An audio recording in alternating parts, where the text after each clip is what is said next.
I am Virgil Hollender. I was a DP2 on the USS Simon Lake. Well, the CO had his own Marine, somebody who was with him and took care of that kind of stuff. Because we had the nuclear weapons on board, we had the Marine detachment on board. Generally speaking, we got along pretty well, although a lot of times the Marines stayed to themselves, the sailors stayed to themselves. The Marines that have been there for a while, you know, you could talk with them, you could joke with them. The only kind of negative interaction I had with a Marine on the ship was somebody who was brand new to the ship, obviously. He was a private, I think fairly fresh out of boot camp.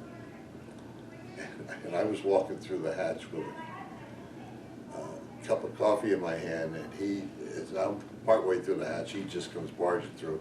I almost spilled my coffee, and that's a crime. And I just kind of turned around and looked at him like, what the? And this corporal who was following him said, something wrong? I said, just tell your buddy we try to be courteous with each other on the ship. And I moved on. I go up the ladder towards my division space, and he comes up behind me. You've got something to say.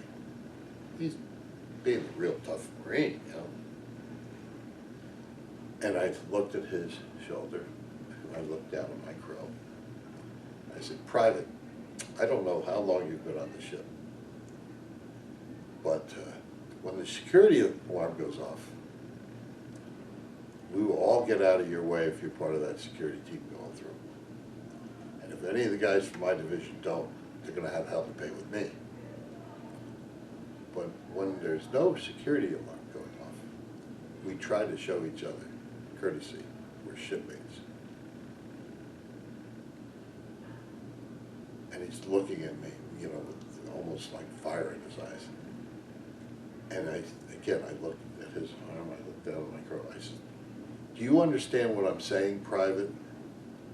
And at that point, it's just the military training in him kicked in. I outranked him. Aye, and he did an about face and walked away. And that was the end of it. Like I said, the rest of the time, you know, you always heard stories about the Marines and the Navy and the Army and all that getting into fights. I never experienced that. I suppose it happened, but I never experienced. I had drinks with Marines, I had drinks with Army, Air Force, not as much Air Force, Coast Guard, and British sailors.